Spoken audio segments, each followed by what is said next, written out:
müəllimələr, bugünkü mövzumuzda keçən dəfəki standartlar mövzusunun ardı olacaq.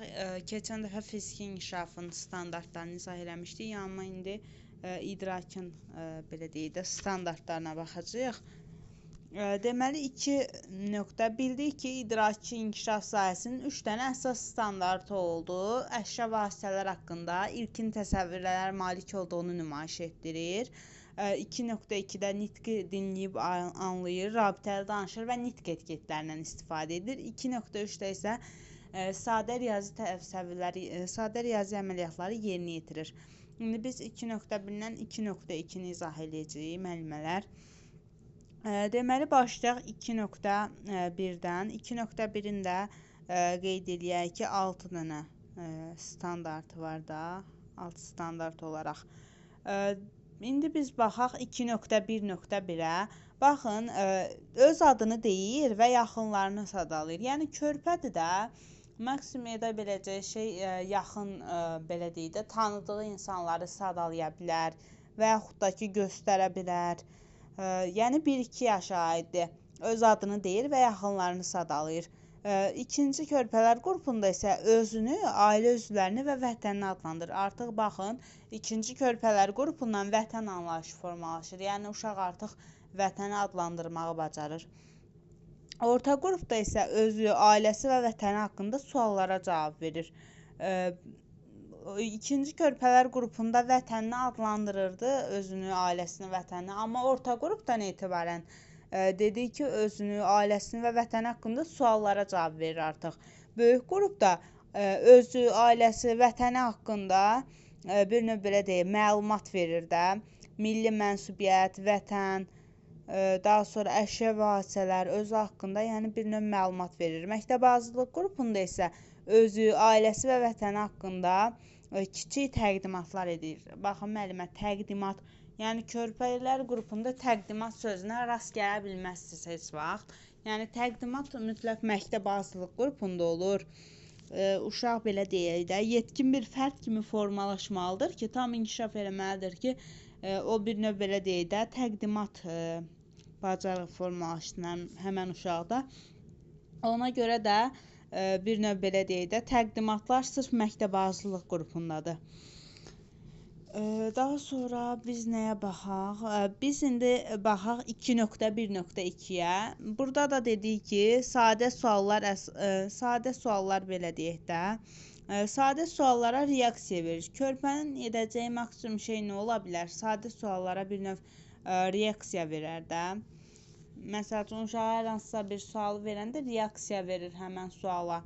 Daha sonra ikinci körpələr qrupunda isə sadə suallar əsasında danışır. Dedik ki, müəllimələr danışmaq da belə deyək, ikinci körpələr qrupundan formalaşır da, körpələr qrupunda olur danışmaq. Sadə suallar əsasında danışırsa 2-3 yaş əhatə edilir. Reaksiya verirsə bir növ sadə suallara olur birinci körpələr qrupu, yəni 1-2 yaş. Əşyalar və sadə süjetli şəkillər üzrə danışır. Baxın, ikinci körpələrdə sadə suallar əsasında danışırdı. Amma burada artıq sadə süjetli şəkillər üzrə danışır. Uşağa hər hansısa bir şəkil göstərir, həmən şəkil üzrə danışır. Məsəl üçün, uşağa pişik şəklini göstərir. Deyirik, bu nədir? Uşaq həmən pişik haqqında danışır. Yəni belə bir növ belə deyək, şəkillər üzrə danışır da. Artıq böyük qrupda müşahidə etdikləri barədə danışır. Baxın, sadə suallar əsasında danışma 2-3 yaşdaydı. Amma müşahidə etdikləri barədə danışırsa böyük qrup olacaq. Yəni müşahidə daha geniş bir fəaliyyətdir də, belə deyək, daha uzun müddətlidir. Ona görə də müşahidə kiçik qrupda rast gələ bilmərik. Məktəbazlıq qrupunda olur. Sadə suallar, baxın, sadə sözü görsəz bilin ki, körpələr qrupuna aiddir də. Müşahidə etdikləri barədə danışırsa qeyd elədik, böyük qrup olacaq. Məktəbazlıq qrupuna baxsaq, verilmiş mövzu ətrafında danışır və səbəb-nəticə əlaqələrini müəyyən edir. Baxın, müəllimələr, səbəb-nəticə əlaqələrini müəyyən edir. Yəni, körpələr qrupunda səbəb-nəticə əlaqəsi ola bilməz. Axı, səbəb-nəticə əlaqəsi Sırf məktəbazlıq qrupunda 5-6 yaşda olur. Yəni sizə elə bir sual düşsə, bilin ki, səbəb-nəticə əlaqəsi qura bilmə bacarığı məktəbazlıqdır. Daha sonra təqdimatlar etmədir. Bu da məktəbazlıq qrupunda formalaşmış olacaq müəllimələr. Daha sonra biz nəyə baxaq? Bir dəqiqə. 2.1.3-ə baxaq müəllimələr. Baxın, müşahidə etdiyi əşyaları göstərir. Məsəl üçün, uşaqdan soruşursan, bədən üzvlərini bir növ adlandırır. Uşaqdan soruşursan ki, burnun hardadır? Göstərir əli ilə. Uşaqdan soruşursan ki, qulağın hardadır? Gözün hardadır? Əli ilə göstərir bir növ. Və yaxud da soruşursan ki, sənin yeməyin hardadır? Göstərir. Məsəl üçün, sənin oyuncağın hardadır? Əli ilə göstərir bir növ. Yəni, körpədə maksimum edə biləcəyi şey göstərmək ola bilər, reaksiya verə bilmək ola bilər. Artıq müşahidə etdiyi əşyaları adlandırır. Baxın, ikinci körpələr qrupunda müşahidə dedik ki, böyük qrupdadır. Baxın, burada müşahidə etdiyi əşyaları adlandırır. Yəni, ətraf mühitdə məsəl üçün, nə isə görürsə, pişiyi görür, onu adlandırır ki, heyvandır. Yəni, bu cür müəllimələr. Müşahidə etdiyi əşyaları fərqləndirmə artıq orta qrupda formalaşır müəllimələr. Yəni, fərqləndirmə əsasən orta qrupda rast gəlinir fərqləndirməyə.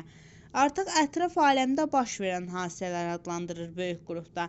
Baxın, bura qədər, orta qrupa qədər müşahidə etdiyi əşyalar adlandırırdı. Artıq böyük qrupdan ətraf aləmdə baş verən hadisələr adlandırır. İkinci körpələrdə oldu ki, müşahidə etdiyi əşyalar adlandırır. Böyük qrupda oldu ki, ətraf aləmdə baş verən hadisələr adlandırır. Yəni, burada fərq nədədir? Körpənin edə biləcəyi şey maksimum müşahidə ola bilərdi. Amma böyük qrupdan etibarən ətraf aləmdə eləyir. Yəni, ətraf aləmdə baş verən hadisələr adlandırır. Məktəbazlıqda isə ətraf aləmdə baş verən hadisələr haqqında İlkin təsəvvürlərini bir növ təsvir edir. Baxın, iqlimdir, heyvanlardır, ev və vəhşi heyvanlardır, bitkilərdir, təbiətdəki mövsümü dəyişikliklərdir. Yəni, harada siz görsəz ki, mövsümü dəyişikliklər, daha sonra bir növ, belə deyək də, təbiətdəki mövsümü dəyişikliklərdir, iqlimdir. Yəni, bunları harada görsəz, bir növ məktəbazlıq qrupunu götürmüş olacaqsınız. Çünki mövsümü dəyişikliklər artıq məktəbazlıqda formalaşır. Yəni, kiçik yaşda ola bilməz, rast gələ bilməzsiniz buna. Daha sonra biz nəyi qeyd edəcəkdik? Yəni, burada bir şey qaldı.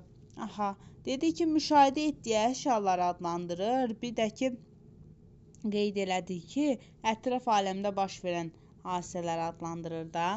Yəni, gündəlik rast gəldiyi hadisələr haqqında danışırsa, bu olacaq böyük qrupda. Amma müşahidə fəaliyyətində, yəni yalnız olur, müşahidə fəaliyyətində olur da bir növ belə deyək. Amma gündəlik rast gəldiyi hadisələri bir növ belə deyək də, hadisələr haqqında danışırsa, bu böyük qrupda olacaq. Daha sonra indi biz baxaq nəyə? Bura qədər aydın oldu müəllimələr.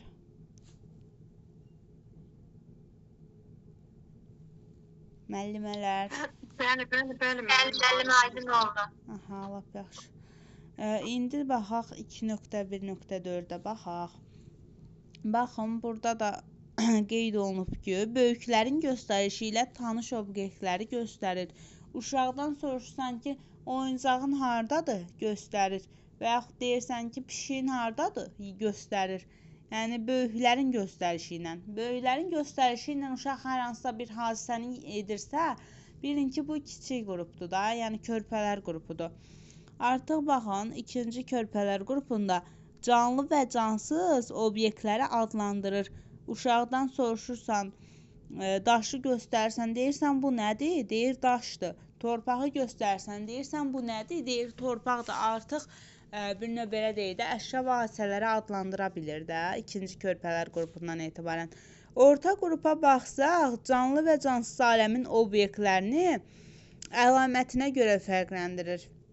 Məsəl üçün, uşağa hər hansısa bir quşu göstərsən, deyirsən, bu quşdur yoxsa heyvan, artıq fərqləndirə bilir də. Yəni, fərqləndirmə bacarığı formalaşır uşaqlarda. qeyd elədik ki, fərqləndirmə bacarığı orta qrupda formalaşır əsasən, amma böyük qruplarda da rast gələ bilərik bəzi hallarda. Baxın, canlı və cansız aləmin obyektləri. Bura qədər qeyd elədik ki, böyüklərin göstərişi idi. Amma buradan orta qrupdan etibarən canlı və cansız aləmin, belə deyək də, canlı və cansız aləm buradan formalaşdı. Amma birinci körpələr qrupunda oldu ki, böyüklərin göstərişi ilə formalaşdı da. İndi baxın, orta qrupda canlı və cansız aləmin obyektlərini dedik ki, əlamətinə görə fərqləndirir. Böyük qrupda isə canlı və cansız aləmin obyektlərini tədqiq edərək nəticə çıxarır artıq. Deyirsiniz ki, tədqiq etmək nədir? Məsəl üçün, uşağa hər hansısa bir, belə deyək də, bitkini mi deyək, gülü mü, çiçəyi mi deyirik ki, əkirik, məsəl üçün, gözü qarşısında, onu daim suluyuruq, sonunda görürük ki, yəni inkişaf eləyir, böyüyür çiçək dibçəkdə. Yəni, bu da deyirik ki, tədqiq eləyir və sonda nəticəyə çatır da, yəni o bitkini əkib becərdikcə daha da inkişaf eləyir, daha da böyüyür və son nəticəni əldə etmiş oluruq da. Artıq məktəbazlıq qrupunda canlı və cansız aləmin obyektlərini bir növ, belə deyək də, qruplaşdırır, düzgün davranış bacarığı nümayiş etdirir. Baxın, müəllimələr, qruplaşdırmaq harada görsəz, bilin ki, məktəbazlıq qrupdadır. Yəni, canlı və cansız aləmin obyektlərini insandır, heyvandır, quş, bitki və s. qruplaşdırır, düzgün davranış nümayiş etdirir. Baxın, mühafizə etməkdir, qorumaqdır, heyvan və bitkilərə qulluq etmək, qiymətləndirmə bacarığı formalaşdır. Yəni, bir növ dedik ki, qruplaşdırma və düzgün davranış bacarıqları oldu, harada? Məktəbazlıq qrupunda formalaşmış oldu. Amma bir şey də qeyd eləyək. Burada artıq məktəbazlıq qrupunda uşaqlarda bir növ belə deyək də, ekoloji tərbiyə formalaşır. Ekoloji tərbiyə. Çünki niyə? Burada baxın, qorumaq var, mühafizə eləmək var, heyvan və bitkilərə qulluq etmək var. Yəni, harada qorumaqdır, təbiəti mühafizə etməkdir. Yəni, bunlar varsa, bilin ki, ekoloji tərbiyə formalaşır uşaqlarda və bu məktəbazlıq qrupunda sırf formalaşmış olur. İndi baxacaq 2.1.5-ə. Baxın, sualların köməyi ilə gülü, ağacı göstərir, müəyyən heyvanları səsinə görə fərqləndirir. Uşağa, məsəl üçün, belə deyək də, meymunun səsini çıxardırsan, deyir, bu meymunun səsidir. Və yaxud pişiyin səsini çıxarsan, deyir, bu pişikdir. Və yaxud da ki, deyirsən ki, gülü göstər görək hardadır, yerini göstər. Yəni, uşaqdır da, maksimum edə biləcəyi şey nə ola bilər? Göstərə bilər və yaxud da ki, səsinə görə ayırd eləyə bilər heyvanları mı deyək, ətraf aləmdəki hadisələri mi deyək. Baxın, ikinci körpələr qrupunda isə ətraf mühitdəki obyektləri xarici əlamətinə görə fərqləndirir. Birinci körpələr qrupunda dedik ki, səsinə görə müəyyən edirdi. Amma burada ətraf mühitdəki obyektləri xarici əlamətinə görə müəyyən edir. Xarici əlamət dedikdə, müəllimələr, məsəl üçün, uşağa ağacın yarpağını göstərirsən. Məsəl üçün, belə deyək də, xarici əlamət dedikdə, ağacın yarpağı onun xarici əlamətidir və yaxud da ki, gülün budağı. Deyirsən ki, belə deyək də, ağac nədən ibarətdir? Deyir, yarpaqları var da, ağacın bir növ. Gülün də budaqları var, deyək, belə. Yəni, nümunə olaraq bunu deyə bilərik. Xarici əlamətinə görə fərqləndirmə dedikdə, artıq orta qrupda ətraf aləmdə baş verən proseslərə dair suallar verir və sadə ifadələrlə təsvir edir. Artıq baxın, dedik ki, xarici əlamətinə görə fərqləndirir ikinci körpələr qrupunda. Amma orta qrupda baxın, artıq uşaqdan soruşsan ki, uşağa sual verəndə ağacın inkişafı barədə deyir ki, ağac böyüyür, ağac belə deyək də, yarpaqları açılır, tökülür, saralır, dəyişir, rəngi dəyişir. Yəni, bu cürlə artıq bir növ təsvir eləyə bilir, ətrafdakı suallara cavab verə bilir və bir növ fikrini ifadə eləyir də, sadə ifadələrlə təsvir eləyir. Artıq böyük qrupda obyektlərin məqsədi, hadisələr barədə suallar verir və təsvir edir. Yəni, təbiət, sosial, ekoloji. Təbiət dedikdə isə, yəni ətraf mühitdə baş verən hadisələr barədə, sosial dedikdə isə bir növ belə deyək də, insanlar arası münasibətlər nəzərdə tutulur. Ekoloji də elə qeyd elədiyimiz kimi ətraf aləmi qorumaqdır, mühafizə eləməkdir. Yəni uşaqdan soruşsan iqlim dəyişiklikləri barədə, bu barədə suallar verir, təsvir eləyir ətraf mühitdəki hadisələri bir növ. Daha sonra məktəbazlıq qrupunda isə tədqiqat zamanı yaranan problemlərin həlli yollarını müəyyən edir. Baxın, problemin həlli yolunu körpə uşaq müəyyən eləyə bilməz axı. Belə bir sözə, ifadəyə rast gələ bilmərsiniz axı digər qruplarda. Yəni, tədqiqat zamanı yaranan problemlərin həlli yollarını müəyyən edə bilirsə, problemə çıxış yolu tapa bilirsə, bir növ problemin həlli yollarını müəyyən edirsə, bu birinci məktəbazlıq qrupu olacaq. Digər qruplarda belə bir ifadəyə rast gələ bilmərsiniz. Daha sonra indi baxacağıq nəyə? İndi baxacağıq 2.1. Alt standartına baxın. Ətraf mühitdə baş verən hadisələri bir-iki sözlə ifadə edir. Məsəl üçün soruşursan, bir növ ağac necə inkişaf edir? Deyir ki, yarpaqları saralıb. Yəni maksimum bir-iki cümlə ilə, bir-iki söz, cümlə yox, bir-iki sözlə ifadə eləyə bilir də fikrini maksimum. Yəni ətraf mühitdə baş verən hadisələri bir-iki sözlə ifadə edir. Yəni ipucu olaraq da bir-iki sözünü götürə bilərsiniz ki, bu 1-2 yaşa aiddir birinci körpələr qrupuna. Artıq ikinci körpələr qrupunda özü, yaxınları, ətraf mühitdə baş verən hadisələr haqqında fikrini ifadə eləyə bilir.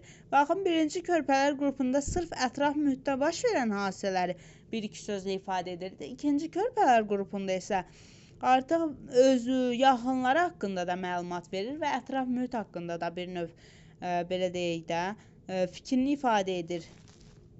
İndi orta qrupa baxın. Bura qədər baxın, özü, yaxınları, ətraf mühit idi.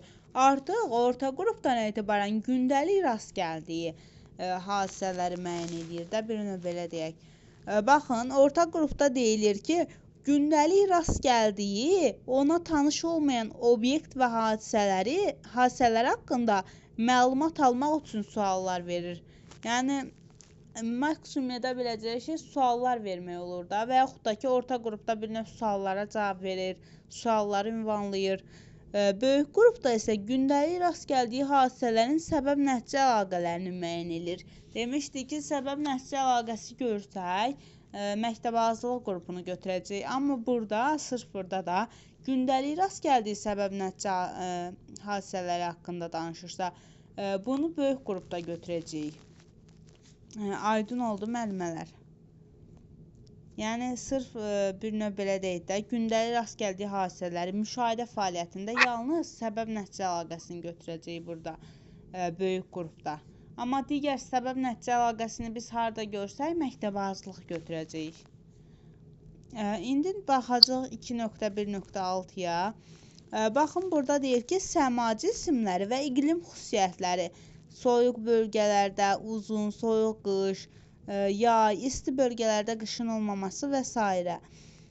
Belə deyək də, iqlimə uyğun heyvanlar, bitkiləri fərqləndirmək, gündəlik havada, ilin fəsillərində bir neçə gün, gecə, həftə ərzində olan dəyişiklikləri, fərqli və oxşar cəhətləri, səbəb-nəticə əlaqələrini müəyyən eləmək. Baxın, dedik ki, mövsümü dəyişikliklərdir, daha sonra ilin fəsilləridir, bir neçə gün, gecə, həftə fərqləndirə bilmə bacarıqlarıdır, oxşar fərqli cəhətləri ayırd etmədir, səbəb-nəticə əlaqələrini müəyyən etmədir.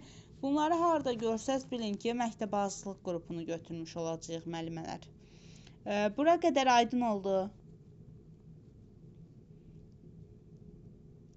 Bəli, müəllim, aydındır. Bəli, aydındır. Allah razı olsun müəllim. Sağ olun müəllim. İndi baxaq 2.2 standartına. Baxın müəllimələr, 2.2-də yazılıb ki, nitqi dinləyib anlayır, rabitəli danışır və nitq etiketlərindən istifadə edir. 2.1-də dedik ki, ətraf mühitdə baş verən hadisələr haqqında ilkin təsəvvürlərə malik olduğunu nümayiş etdirirdi. Ona görə də, yəni 2.1 bir növ belə deyək də, baxın 2.1-də, bir dəqiqə, baxın 2.1-də ətraf aləmdə qeyd elədik ki, əşya vasitələr haqqında ilkin təsəvvürə malik olduğunu nümayiş etdirir. Bu olacaq bizim ətraf aləmlə tanışlıq məşğələmiz.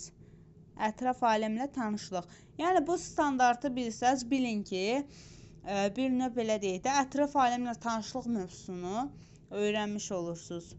Yəni elə də çətin standart deyil. Amma 2.2-də nitqi dənləyib anlayır, rabitəli danışır və nitq etiketlərindən istifadə edirsə, artıq bu həm bizim bədii təfəkkür məşğələmiz olacaq burada, həm də savad təlimi məşğələsi. Yəni hər iki məşğələdən istifadə etmiş olacaq. Amma 2.3-də sadə riyazi əməliyyatları yerinə yetirir. Bu da bizim olduğu bir növ riyazi təsəvvürlərin formalaşdırılması, yəni riyaziyyat məşğələmiz. Yəni idraki inkişaf sahəsində bir neçə məşğələmiz əks olmuşdu. Bunlar da qeyd elədik ki, ətraf aləmlə tanışlıqdır, riyaziyyatdır, savad təlimi və bədii təfəkkür məşğələsi oldu. İndi 2.2-də biz həm bir növ belə deyək də, savad təlimindən, həm də bədii təfəkkür məşğələsindən istifadə etmiş olacağıq. İndi baxağın, biz 2.2.1-ə baxağın. Bir dəqiqə. Aha. Baxın müəllimələr, 2.2.1-də deyir ki, dinlədiyi fikrə əsasən hisslərini ifadə edən sadə sözlərdən istifadə edir. Yəni, körpələr qrupunda istifadə edə biləcəyi sadə sözlər ola bilər də, maksimum olaraq. Həm də ki, deyir ki, hisslərlə ifadə edir fikrini. Yəni, uşaq cümlə qura bilməz axı. Hisslərlə ifadə, körpədir də, yəni maksimum hisslərini ifadə etməyə bacarmış olacaq. Yəni uşaq sözlü deyə bilmir axı, cümlə qura bilmir axı, sözlü şəkildə deyə bilmir axı, ona görə də bir növ hisslərlə ifadə eləyəcək fikrini. İkinci körpələr qrupunda isə dinlədiyi fikrə əsasən hərəkətlərini tənzimləyir və bir neçə sözlə ifadə edir. Baxın, birincidə vardı ki, sadə sözlərdən istifadə edir. Amma burada bir neçə sözlə ifadə edir fikrini. Daha sonra dinləyib anladığını verdiyi sual və cavablarla nümayiş etdirir. Yəni, sual verir, cavablaya bilir düzgün. Dinləyib anladığı fikirlərə münasibət bildirir. Artıq baxın, münasibət bildirirsə, bu olacaq böyük qrupdur. Yəni, bir növ belə deyək, münasibət göstərmə harada görsəz, bilin ki, böyük qrupu götürmüş olacaq əsasən. Artıq baxın, dinləyib anladığı fikirləri artıq şərh edir. Yəni, şərh eləyirsə, biz dedik ki, şərh eləmək sözünü harada görəcəyik? Sırf məktəbə azlıqda. Yəni, başqa qruplarda şərh eləmək sözünü görə bilmərik axı biz. Dedik ki, münasibət bildirir fikrini böyük qrup, amma şərh etmə oldu məktəbazlıq. Təqdimat etmə də məktəbazlıq oldu, şərh etmə də məktəbazlıq oldu. Amma tərtib etmədi, münasibət bildirmədi. Bunlar orada böyük qrupda. Daha sonra indi biz keçək 2.1 növ. Bir dəqiqə. Aha. 2.2.2 standartına baxın. Baxın, şəkilləri üzrə tanış obyektləri adlandırır. Yəni, şəkildə rast gəldiyi obyektləri bir növ adlandırır. Göstərsən ki, bu hansı heyvandır? Deyir, meymundur, adlandırmağı bacarır artıq. Artıq baxın, ikinci qrupdan etibarən kiçik həcmli nağıl və şeir söyləyir də. Yəni, maksimum 1-2 belə deyək də, misradan ibarət kiçik nağıl söyləyə bilər, şeir deyə bilər. Daha sonra şəkillərin məzmununa əsasən hekayə və nağılları danışır. Şeir söylürdü, kiçik həcmli nağıl danışırdı ikinci körpələr qrupunda, amma orta qrupdan etibarən şəkillərin məzmununa əsasən hekayə və nağıllar danışır. Baxın, böyük qrupda isə şəkil üzrə sərbəst süjetli hekayə tərtib edir. Artıq hekayə tərtib etməyi bacarır böyük qrupda. Daha sonra bədii nümunə, müşahidə, şəkillər əsasında bir növ fikrini sadə şəkildə şərh eləyir. Baxın, burada da şərh eləmək var. Nə olsun ki, sadə sözü var, amma şərh eləmək sözü var. Şərh eləmək sözü varsa hansı qrupdur? Məktəbazlıq qrup olacaq. Yəni, bədii nümunə, müşahidə, şəkillər əsasında fikrini sadə şəkildə şərh eləyir. Bura qədər aydın oldu müəllimələr. Bəli, müəllimə. Aydın. Lap yaxşı. İndi baxaq 2.2.3 standartına baxaq biz. Baxın, böyüklərin təklifi ilə salam sağ ol. Yəni biz 2.2.3-də nitq etiketlərindən istifadə etmiş olacağıq da. Yəni nitq etiketləri bir çox yerdə işlənir də. Bir növ belə deyək. Böyüklərin təklifi ilə salam sağ ol sözlərindən istifadə edir. Yəni körpə də salam verə bilər, sağ ol deyə bilər. Nitq, baxın, böyüklərin təklifi var. Baxın, böyüklərin, baxın, digərində də salam sağ ol sözü var. Ona görə qarışdıra bilərsiniz. Amma böyüklərin təklifi ilə deyirsə, onda biz birinci körpələr qrupunu götürəcəyik. Amma nitq etiketlərindən salam sağ oldan istifadə edirsə, bu zaman ikinci körpələr qrupu 2-3 yaşı götürmüş olacaq. Artıq orta qrupda nitq etiketlərindən bəli, xeyir, çox sağ oldan istifadə edir. Böyük qrupda isə nitq etiketlərindən bağışlanmış olsun, zəhmət olmasadan istifadə edir. Baxın, müəllimələr, yadınızda qalsın. Zəhmət olmasa sözünü harda görsəz, bilin ki, bu böyük qrup olacaq. Yəni, zəhmət olmasa sözü sırf böyük qrupdan etibarən formalaşır uşaqlarda. Məktəb azlıq qrupunda isə baxın, nitq etiketlərindən buyurun, xahiş edirəm, xoş gəlmisiniz, yaxşı ol, jest və mimikalardan istifadə edir. Artıq baxın, məktəb azlıq qrupunda jest və mimikalardan istifadə edir. Jest və mimikalardan istifadə edirsə, yəni harda görsəz jest və mimikalardan istifadə edir. Bu zamanda biz məktəb azlıq qrupunu götürmüş olacağıq da. Baxın, sizə sual kimi çaşdıra bilər. Deyər ki, jest və mimikalardan istifadə edir. Məsəl üçün, siz onu gedib sosial-emosional inkişaf sahəsi olaraq götürməyin. Siz onu idrak olaraq götürün. Yəni, qarışdırmayın da, bir növ belə deyək. İndi baxaq 2.2.4-də. Bir də baxaq nəyə? 2.2.5-ə. Baxın, müəllimələr. 2.2.4, bir də 2.2.5 oxşardır. Yəni, bir növ. Biz əsasən bu iki standartı savad təlim məşğələsində istifadə edirik. Yəni, savad təlim olacaq bunlar. 2.2.4 və 2. belə deyək də 2.5 nəsə qalsın. İndi baxın 2.2.4-də baxaq. Danışıq səslərini müxtəlif dil vahidlərində heca sözlə tələffüz edir. Yəni uşaqdır da, tələffüz eləyəcək də. Uşağa nəsə söz deyəndə onu körpədir deyə tələffüz eləyəcək və yaxud da ki heca. Heca hansı qrupda olur? Kiçik qrupda təbii ki də. Baxın, ikinci körpələr qrupunda isə danışıq səslərini müxtəlif dil vahidlərində heca, söz, cümlə tələffüz edir. Baxın, artıq buradan cümlə əlavə olundu. Birincidə heca və sözü tələffüz eləyirdi. Amma ikinci körpələrdə cümlə də əlavə olundu. Cümləni də tələffüz etdi artıq. Danışıq səslərini müxtəlif dil vahidlərində söz, cümlə düzgün tələffüz edir. Baxın, heca ləğv olundu. Heca körpələrə qədər idi. Artıq heca sözünə rast gələ bilməliyik axı orta qrupda. Ona görə də heca sözü buradan artıq bir növ belə deyək də çıxarıldı. Söz və cümləni düzgün tələffüz etmə qaldı. İndi baxın 2.2.4. Danışıq səslərinin müxtəlif dil vahidlərində heca, söz, cümlə yerini təyin edir. Baxın, deyə bilərsiniz ki, bəs burada heca var, axı dediniz ki, körpələrdədir. Baxın, ikincidə dedi ki, danışıq səslərinin müxtəlif dil vahidlərində heca, söz, cümlə tələffüz edir. Amma burada dedi ki, danışıq səslərinin müxtəlif dil vahidlərində yerini təyin edir. Baxın, biz bunu necə ayırt eləyək? Qarışdıra bilərlər, bizi çaşdıra bilərlər. Baxın, deyir, heca, söz, cümləni tələffüz eləyir. Yəni, uşaqdır da, məsəl üçün ona hər hansısa bir söz deyirik. Göbələk sözünü deyək, məsəl üçün.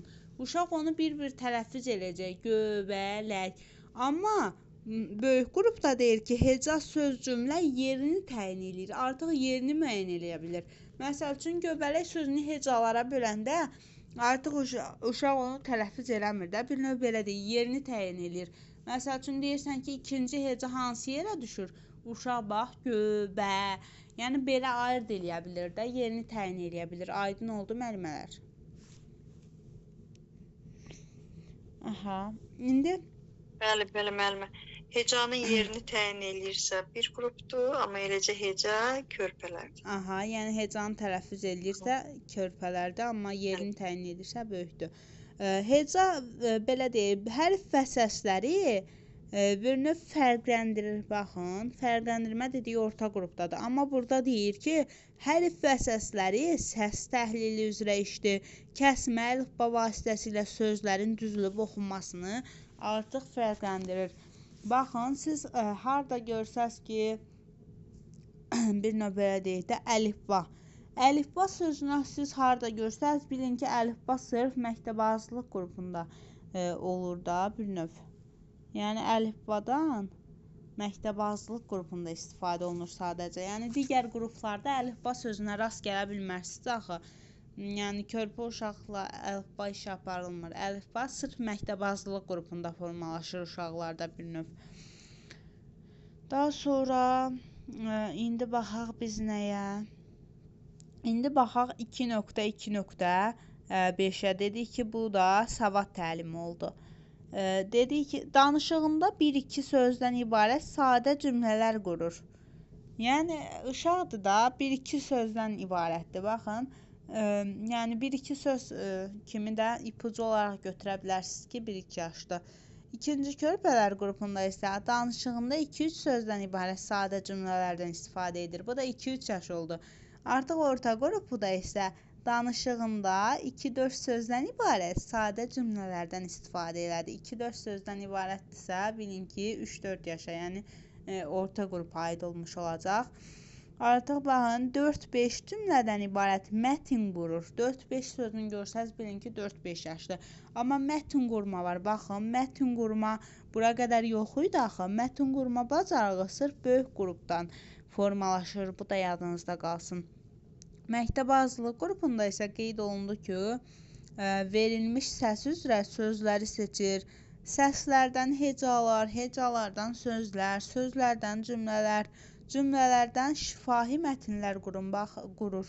Baxın, buradan da artıq şifahi mətn qurur, böyük qrup oldu. Yox, mətn qurur, böyük qrup oldu. Amma şifahi bir növ mətnlər qurursa oldu məktəbazlıq qrupu. Baxın, burada sadədən mürəkkəbə doğru getdi varisliyə əsasən. Yəni, biz birdən-birə cümləni qura bilmərik axı.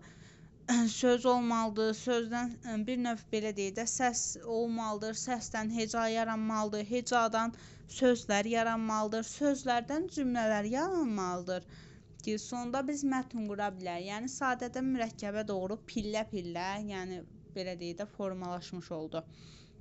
İndi baxaq 2.2.6.